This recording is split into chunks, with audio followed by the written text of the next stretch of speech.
السلام عليكم، كيفكم يا جماعة؟ عساكم تكونوا بخير. رجعنا لكم فيديو جديد.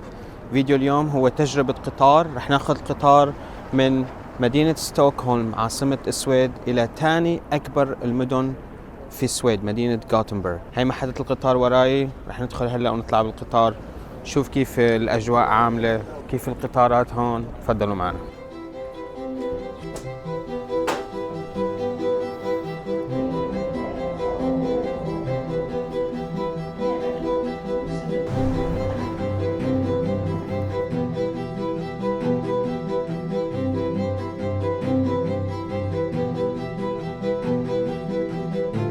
اليوم حاجزين مع شركة فليكس اللي هي شركة مشهورة طبعا، في عندهم باصات وقطارات هلأ عن جديد على ما أظن في السويد.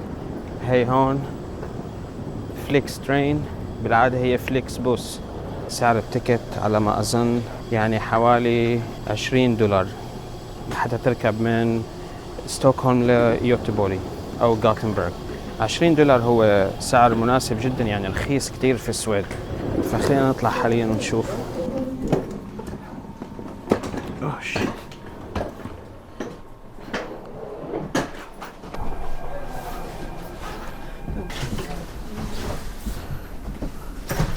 هنا احنا حاليا في القطار. som ska ta oss till Göteborg. På detta tåg gäller endast Flixtrains biljetter med platsreservation. Vi har en avgångstid härifrån Stockholm som är 12:30. Trevlig resa. طبعا مثل ما شايفين هون، مع ان الدنيا في جائحة وكل شيء، بس مع هيك ما بيطلبوا منك انك تلبس ماسك او قناع ابدا. حتى لما بتطلع على القطار بتطلع عادي، التيكت بتكون معك على الموبايل، ما بيفتشوك قبل ما تطلع ابدا. لكن نشوف هلا اذا رح يطلبوا منك الاي دي ولا لا. ما بعرفون اذا بيطلبوا الاي دي او اذا بتكفي التيكت، يعني في دول اخرى ما بيخلوك تطلع اصلا بدون ما تفرجين اي دي او حتى جواز سفرك. يعني نشوف هون كيف النظام حاليا.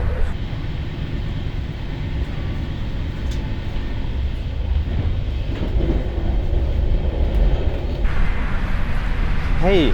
Hej! Jag har här för 2 personer. Tack för det.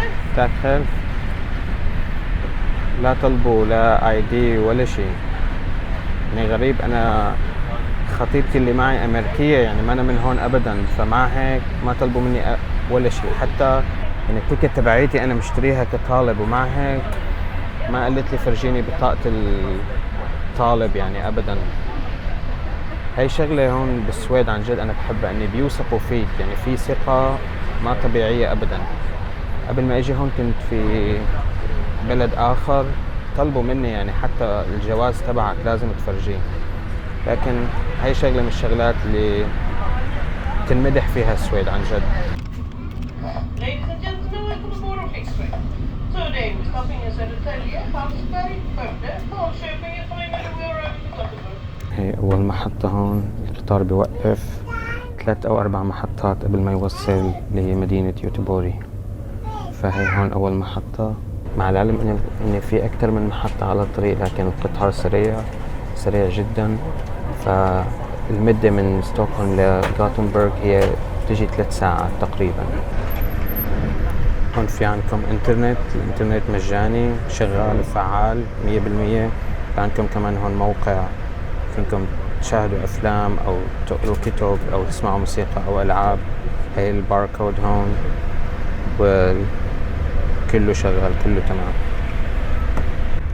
طبعا هون بين كل مقعد ومقعد في مكان مشان تحط كهرباء وتشحن أي شيء، شغال 100%. مثل ما شايفين اليوم هو يوم مشمس، هذا الشيء نادر جدا بفصل الشتاء بالسويد. فكتير كنا موفقين اني ناخذ رحلة على شروق غروب الشمس. الرحلة بتبلش الساعة 12:30 بعد الظهر، والشمس بتضل يعني للساعة 3 بعد الساعة 3 خلص الدنيا بتصير عتمة وليل. فكتير كنا محظوظين من هالناحية هاي. خلينا نشوف المشهد بالخارج، كله أبيض بياض مغطي السويد كلها تقريبا.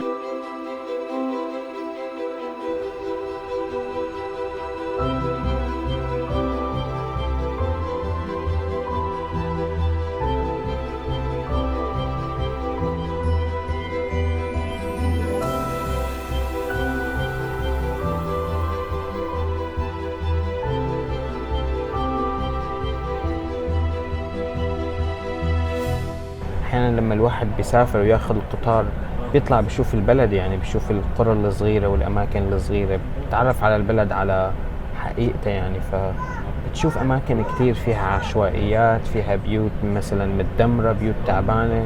هون بالسويد مستحيل تشوف هيك شيء أبدا. أي لحظة بتطلع فيها لبرا تلاقي كل شيء منتظم. تقول عن جد يعني هي البلد صايرة كبيرة كمساحة، كيف منظمينها كل هالقد ما بعرف. يعني البيوت كلها منظمة، كلها بحالة جيدة وممتازة كمان. ما بتلاقي هاي العشوائيات، بيوت متدمرة ومناطق عشوائية ومفشكلة يعني مثل ما نحن بنقول. مستحيل تلاقي كله نظام ورقي وجمال. بلد جميلة جدا جدا، يعني المنظر هون جميل. وهي طبعا واحدة من الأشياء اللي بتميز هاي البلد، ومو بس هاي البلد، المنطقة بشكل عام، لمنطقة اسكندنافيا يعني أو شمال أوروبا بشكل عام. الدول فيها بتكون نظيفة ومنظمة كتير كتير، ولما بتسافروا بالقطار بتشوفوا هذا الشيء واضح جدا. اوكي يا جماعة، خلينا نحكي حاليا عن واحدة من أجمل الأشياء اللي رح تعيشوها لما تاخدوا قطار في السويد أو لما تكونوا بالسويد بشكل عام. المكان كتير كتير هادي. يعني شوفوا مثلا هلا أنا بالقطار، القطار مليان تقريبا، لكن الناس كتير هادين كتير كتير. لما تركب القطار في بلد آخر تشوف الناس تليفوناتها ترن وما حدا بيحط تليفونه على الصامت، والعالم بتحكي وبتطلع وبتنزل. أما هون من الأشياء اللي بتلاحظوها ما حدا بيحط تليفونه إلا على الصامت. يعني أغلب الناس هون تليفوناتها على الصامت، ولما بيردوا على التليفون أو بيحكوا بيكون كتير كتير هادي. يعني حاليا هدوء. حتى لما بتكون في محادثات مثلا، إذا كان في محادثات تكون على الصوت الهادي. يعني الشعب هون كمان كتير كتير لطيف. يعني لما تجوا زيارة رح تحسوا فيها عن جد الشعب كتير كتير لطيف بهذا البلد. هي حاليا صار برا عتم مثل ما شايفين، عتمت على الأخير ولسه ما وصلنا. تخيلوا ونحن بنوصل الساعة 4، يعني 4 بعد العصر أو بعد الظهر. فمثل ما شايفين الدنيا صارت عتم العادة، لكن تجربة لحد هلأ ممتعة. قطار مريح جدا. وانتو كمان الناس اللي حابين تيجي السويد بنصح أنا أول شيء تعالوا بفصل الصيف، لأن مثل ما شايفين بفصل الشتاء ساعة ساعتين ضوء، وأحيانا ما بتشوفوها لهي الساعة أو الساعتين. لكن بشكل عام تعالوا بالصيف. وإذا بتحبوا الثلج والأجواء الباردة أكيد الشتوية هو فصل بيجوا فيه سياح هون للسويد، لكن الجو رح يكون بارد جدا جدا. فخلوها هاي ببالكم. كمان إذا بتجوا للسويد لازم تروحوا مدينة غوتنبرغ أو يوتبوري اللي هلأ أنا رايح عليها. هي بالنسبة إلي المدينة الأولى في السويد، مو لأني أنا بعيش فيها الصراحة، لكن لأن فيها ألطف سكان في السويد. هذا شيء كتير كتير مهم إن السكان يكونوا لطيفين. فقريبا رح نوصل. شكرا للناس اللي لسه عم تشاهد لهون.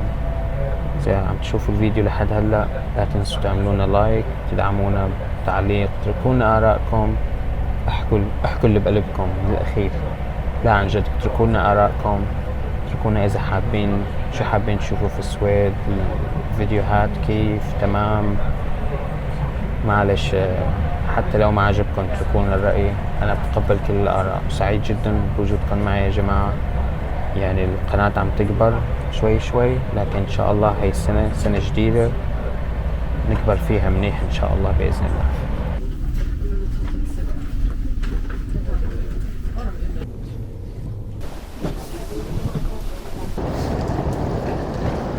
واخيرا وصلنا لمدينة يوتيبوري. حاليا انا في محطة والدنيا ليل مثل ما شايفين، فللأسف ما رح نقدر نصور لكم هون، لكن فيديوهات قادمة ان شاء الله رح نصور لكم. شكرا يا جماعة على المشاهدة. هاي الاجواء هون لساتها اجواء جميلة جدا. نطلع هلا نروح نريح نكفي بفيديوهات قادمة ان شاء الله. شكرا على المشاهدة، نشوفكم بفيديو جديد. سلام.